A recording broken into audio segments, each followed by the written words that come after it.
You do that again, and I'm going to kill you. Welcome to Decoding TV's coverage of Silo Season 2. I'm David Chen here with Patrick Klepek. We watched episodes 1 and 2 of the show. There are going to be 10 episodes of Season 2 going all the way through January of 2025. I'm going to spoil the ending of Season 1 of Silo, right? At the very end of Season 1 of Silo, Juliet Nichols, our protagonist, who's played by Rebecca Ferguson, emerges from the silo, having been forced outside by her oppressors. And not only is able to survive on the outside, she refuses to clean as everyone else does. And she starts walking away from the silo and finds that there's lots and lots of other silos. And then the show cuts to black. And it's like, wow, we got to wait over a year to find out what happens with the silo. So that was the end of season 1. Great setup for season 2. Over a year. I mean, David, that's feasting. Getting a show a little over a year later. You mean less than 18 months is feasting, basically. Yes. The fact that we got a follow, that's, you can fault them for a lot of things, but one thing Apple TV does is they know to deliver the subsequent seasons in a timely fashion. No better examples than Slow Horses and Silo and so on. So anyway, we begin with season 2, episodes 1 and 2. They pick off literally moments after season 1 ended. And episodes 1 and 2 are quite different, and we'll talk about exactly how. I do want to say I didn't prepare an original recap for this one. We're going to be reading from the Wikipedia and reacting to it. But let's start with this. Patrick Klepek, what did you think of the first 2 episodes of Silo Season 2? I was a huge fan of the first season. Partially just I'll watch whatever Rebecca Ferguson is in. I just find her to be electric and a lot of fun as a performer. I think she really carried she does a great job carrying a mystery box show, which very much Silo absolutely is, a show that will eventually live and die on how you feel about its answers. But along the way, she does a great job. And I think that carries right over into season 2. I mean, the first episode is just us with her solving problems, exploring a mysterious place without knowing quite what happened. And the show is going to sustain that for as long as it can sustain that or be forced to actually fork over some answers. But in the meantime, I still find that very compelling. I find her very compelling. And I was a little worried about, well, now we've taken her out of the mix back in the original Silo. Is the rest of this world going to work in her absence? And I will say, at least so far, I'm compelled enough by the notion of revolution within the silo that I am not spending every moment back in our original silo going, I hope she finds a way back to the silo so that all of our characters are bouncing off one another. But whether that holds up over the course of the entire season, I'm not sure, but I'm very into these episodes so far. Well, I was not a huge fan of season 1 of Silo. My wife continues to be a big fan of the show. She's read the books. We're probably going to bring her back at some point if we, I believe we are going to cover the rest of the show in some format. Maybe we'll do a mid-season check-in and a final season review. Like that's my guess as to how we're going to do this. But I was not a huge fan. I found the dialogue of the show to be really clunky, and I found like a lot of telling and not showing, and I really desperately wanted to kind of be taken into this world of the silo and be like, oh, I'm so interested in how this world works and all the systems and all that stuff, and it just really didn't come together for me in a way that I thought was compelling, and so I ultimately found season 1 to be quite disappointing. But things can change, and I'm always willing to give a show another chance, and especially if Patrick Klepek's into it, of course. I gotta. And so I decided to watch the first 2 episodes of the season, and in my opinion, season 2, episode 1 of Silo is the best episode of Silo that's ever existed, right? I think it's almost a masterpiece. The way the episode opens, where we'll get into the details momentarily, but the way the episode opens, there's no dialogue for most of the episode. The way the episode ends, it brings up some of the best of shows like Lost or other mystery box shows. Like, oh wow, that's just really well done. Really great physical acting by Rebecca Ferguson. Some really breathtaking moments. I was like, maybe the show is actually really freaking good. The stakes are also both low and extreme, like and Right. extremely high, right? Like so. I mean, again, not to, but like her main objective in the first episode, which we'll unpack as we get into the episode, is like very funny. It's low stakes and high stakes, and I think you're right. It's the show at its best. Can she build a bridge? And then season 2, episode 2 is like, oh no, it's the same show that we remember from the first season. Wah wah wah wah. And I was like, oh yeah, okay, it's this again. And essentially the one episode of the show that's unlike any of the other episodes, that's the one I loved. And then the second one that's like, oh, it's the same old, same old. It's like, okay, all right. So not a huge fan, sadly, and we can talk about why in the moments to come. But I will say that season 2, episode 1 earned a lot of credit with me. like if you open that strong, I'm gonna keep watching at least a little bit longer, regardless of what Patrick Klepek or my wife are doing. Okay. Let's get into it. So this is reading here from Wikipedia. In a flashback, the revolution of Silo 17 takes place, and its population escapes into the outside world. I'll just stop there. I thought that was, again, just like the way this all unfolds is just really well done. We don't know any of these people. We're like, oh, I recognize these locations, but like I don't know where we are. Like I don't understand what's happening, and it's like, oh wow. And then them all storming upstairs, and I think there's like a smash cut to, what the upstairs is like now, and all of them are dead. Like, oh, I was like, holy crap, that's an incredible opening for any show, let alone Silo. I was like, this is amazing. Patrick, any thoughts on the opening scene?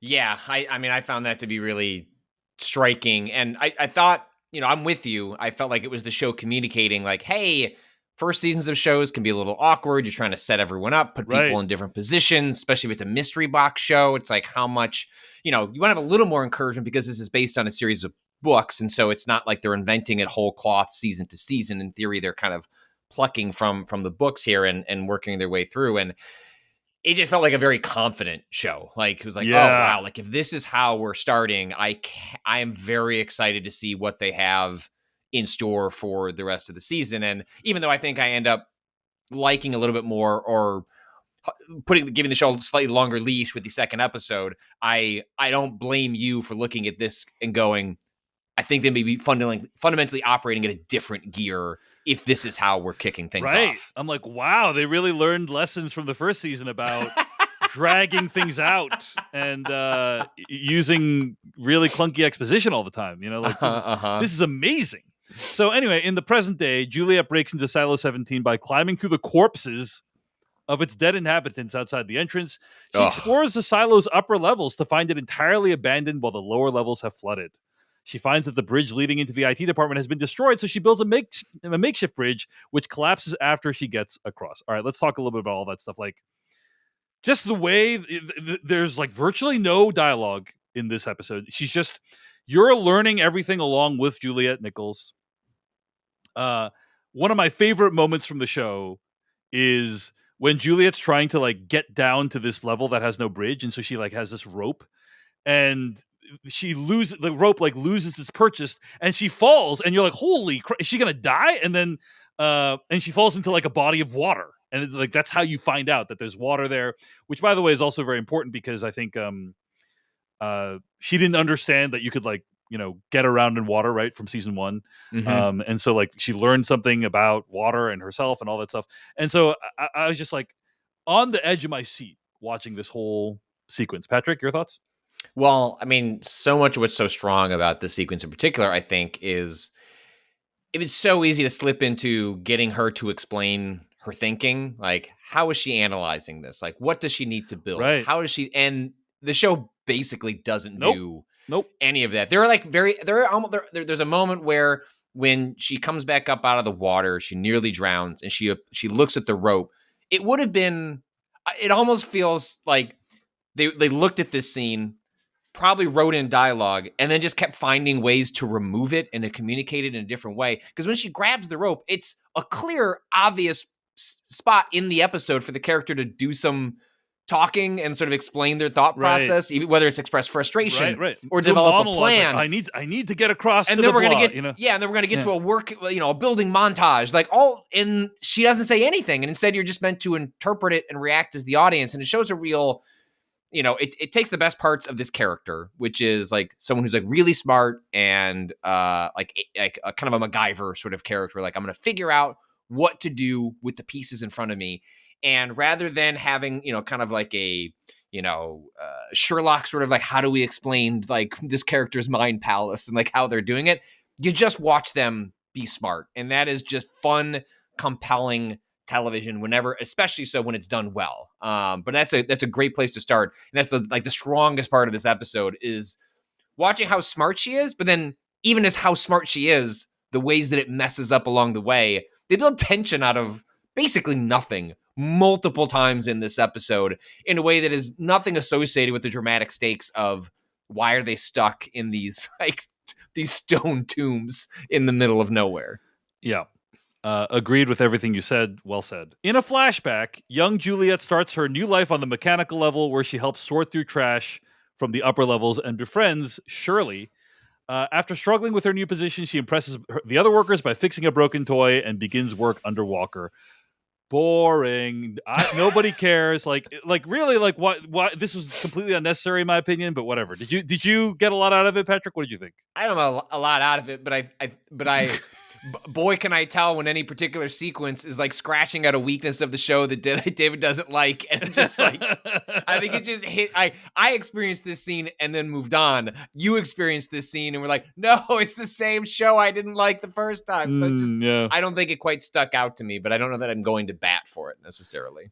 In the present, Juliet continues exploring and follows the sound of music to a locked door. After Juliet fails to open the door, a man on the other side warns her if she tries to open it again, he will kill her. And if you were like me, you recognize the voice of the guy behind the door. I think was Steve Zahn, right? So, yeah. Anyway, that's fun. I did not recognize that. Yeah, he also was in another what do you call it?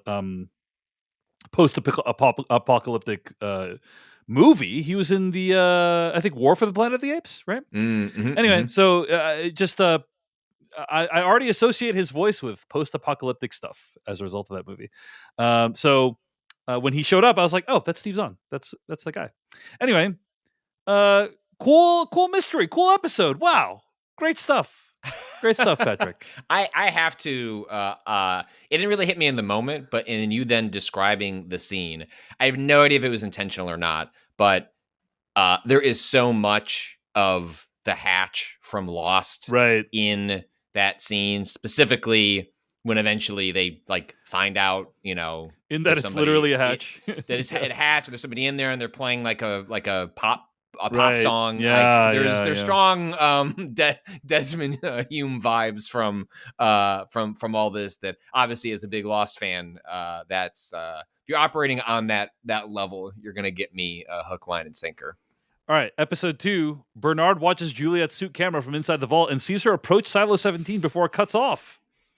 As Juliet refused to clean, Bernard understands that her sign of defiance may lead to revolution. He places the deputies under Sim's command and sets a mandatory curfew to control the Silo's population who are asking questions about Juliet's survival. The concept of this I actually think is pretty great, because it's like, you can imagine if you are a leader of an underground society and your whole power is premised on people believing you can't go outside, that if somebody actually successfully survives outside, that your power would become very destabilized, right? And so I actually think that as a core idea, that's like very interesting and exciting. Yes, my T-shirt that says "We cannot go outside" is generating some strong questions about the person who just went outside. It's generating a lot of questions already answered by the shirt.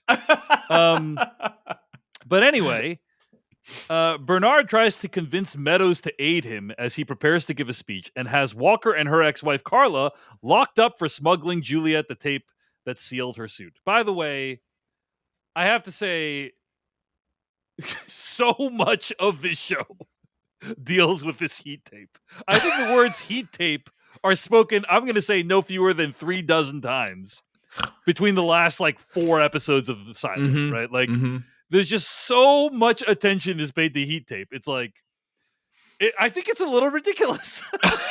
Patrick, I said, I posted about this online because there's a line, there is a character that says, "Is this about the fucking heat tape again?" And somebody responds, "It is." And I'm like, this is the show. I posted that clip. I was like, this is the show for me. And I sent that to you, and Patrick, you're like, I don't care, David Chen. Still love the show. Tell me I'm being unfair for harping so much on this heat tape thing. I don't think you're being unfair. I just also don't care. Is like, I feel like I'm aligning much more closely with your wife on this one, which is like, I don't think there's a thing you could say about this show's problems that I would disagree with. I would simply then take those, set them to the side, and continue watching the show. So tell me what is it that like appeal? Like, what is? I think here's what, like, I've been posting on Threads and Blue Sky about the show, and something I've heard people say is they're just fascinated by the concept of the silo. Like, they're just like, it's such a cool idea that it alone, just the concept alone, is able to overcome a number of sort of storytelling challenges the show has. What is that kind of where you fall on it? Yeah, I think it's this show, which is one of the few that sort of broke containment on Apple TV Plus. Like, I saw people talking about it in a way that was like, oh, this is how normal popular shows are talked about. And if Silo would if they just put season 1 of Silo on Netflix, I think it would be huge. Anyway, this is all just to say, I think this show being as popular as it was all the indication you needed that a show like Fallout, if done well, was also going to be popular. They're playing in similar sorts of spaces. Like, my wife responding to, she adored the first season of Silo as well. And I was like, well, I hope the Fallout show was good because, while tonally very different, like from a sort of setup of like how the world building is happening, there's a lot of what's going on in Fallout that might be what's going on in Silo as well. Whatever answers they arrive at, I don't know if it would be the same, but like similar, sort of like stuck in a place, unique hierarchy, weird politics. Like, it's just a interesting bit of world building. And I think inherently the idea of people being stuck in a small place and what do they do when they're stuck in the small place, I find narratives like that compelling. It compresses like where the storytelling can go. It keeps characters like near one another. And I think that's a huge part of it, tied up with just like the basic mystery of why are they in these stone tombs? Because you have to, at least I assume it is going to be something slightly more complicated than bombs were dropped outside, right? Like Fallout uses that as a premise to drive people underground, but it's not a mystery. It's what happens within the underground that then becomes part of the mystery. Here, this core concept is like, well, it's got to be something more than just a nuclear apocalypse. And then once it's not that, why the hell are they stuck down there? So it's not simply that the world building overcomes the storytelling challenges. I think it is actually the world building and Rebecca Ferguson. Like, she truly does so much in this show to keep you interested. Like, she is just one of those actors that can just spit gobbledygook at me. And it's like, I agree. That is interesting. And it might not be. And so I think those two are doing a lot of work with one another to make this show as compelling as it is. I think for me, I'm very frustrated by like how the show handles a lot of the dialogue. Like, for instance, okay, so Bernard gives his speech to the silo and claims that the IT department produced a new tape that allowed Julia to survive longer, but remains adamant that she is dead. And Meadows endorses him. Later, Bernard thanks Meadows for her help, and she demands to be given some tape and asks to go outside. So, like, the show is just extremely repetitive. Like, you have this scene where Meadows is like, "Oh yeah, I want to be like the wizard from the Wizard of Oz," which, by the way, I can't like. Amazing timing that Wicked has come out this week. But, and it's like, I want to be like the wizard from the Wizard of Oz. And then later she like re-explains again, like, okay, that's the, there's a scene where Bernard is like, aha, like, I'm going to have to reveal that Juliet survived because of the heat tape and claim credit and because of the heat tape. And then like later Bernard explains to Meadows like that was what his plan was. It's like, we don't need the explanation. We already saw it. Like, there's just so many moments where I feel like the show is just repeating what just happened over and over again. And it just, I find it to be very frustrating. And then there's just stuff like Juliet lives, like there's people writing JL on the side of things. Juliet lives. I'm just like, that is very corny, and we just finished watching Arcane, right, which is like Mhm. has like graffiti that people would put on walls, like worshiping people, and that's like extremely plausible. Like that's a great example of how the graffiti would actually be done in real life. And in this show, it's like I don't believe someone wrote a freaking Juliet Lives. That's very sort of sad and cringy for this crowd, this extremely gritty crowd, in my opinion. Okay, this is just me being a cranky old man, though. Like, maybe if you enjoy the show, none of these things bother you whatsoever, right? Like, It's not, and I think I would just point back to how I stated Yeah. before. Yeah. I don't disagree. And okay, yet, that's good. That's good. That's good. Yeah. I don't care. Yeah, you know yeah, what I mean? yeah, Like, that's good, it's that's good, it's just there's a specific way this show is assembled and presented, and just it hits, and I just want to like it just hits, and Yeah. I don't know that the answer is more complicated Yeah. than that, as hand wavy as that is. So you don't think my complaints are completely invalid? You're just No, I don't. But they like it's. I will say the show is nothing if not consistent. Like it's clearly a choice. Yes. Yeah, I think that's right. It's like I don't think it's sloppy. I don't think it's sloppy. Like I don't think you like it. Yeah. It may not be like the most elegant, but it is clearly an intentional stylistic choice of how they're choosing to tell this story. Right. That obviously frustrates you, and then the show is like, yeah, but this is the choice. Like we made this choice, like we're gonna stick with it, and I respect that, like because it doesn't feel like it's they stumbled into it. It feels like this is how we're gonna tell the story, Yeah, and we're gonna stick with that path. The showrunner is Graham Yost, super talented guy. Yep. He is the guy who created Justified, which is, in my opinion, one of the great shows of the prestige TV era. Absolutely. Like he knows what subtle, effective dialogue is, and so I think you're right. It's a choice, and I need to get on board, or else risk getting sent out of the silo. But I, despite all of my complaints about the show, I do plan to continue watching it. I think because my wife's going to be into it, Patrick Klepek's going to be into it, and I will try to be more charitable to the second half of the final 8 episodes of the season. Thank you for letting me get all my angst out right now. Try being the operating word, audience. Try. Yes, absolutely, absolutely. But yeah, I think just like the style of the show, it grates on me. It grates on me, and I think I'm more frustrated because like it is a super fascinating mystery. It is a really interesting world, like to ponder and think about. There is a lot of promise, so I'll stick with Patrick Klepek, and we'll see what happens. Any other thoughts on the first 2 episodes of Silo season 2?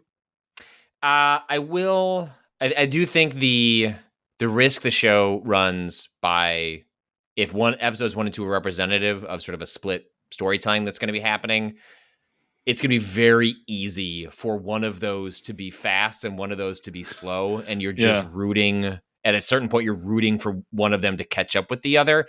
And I think the strength of this season has so much more to do with their ability to make the existing silo and the revolution fomenting there compelling and interesting, and not something that just feels like we're running out the clock because we can't give Juliet enough to do for an entire season on her own with whatever mystery she's solving.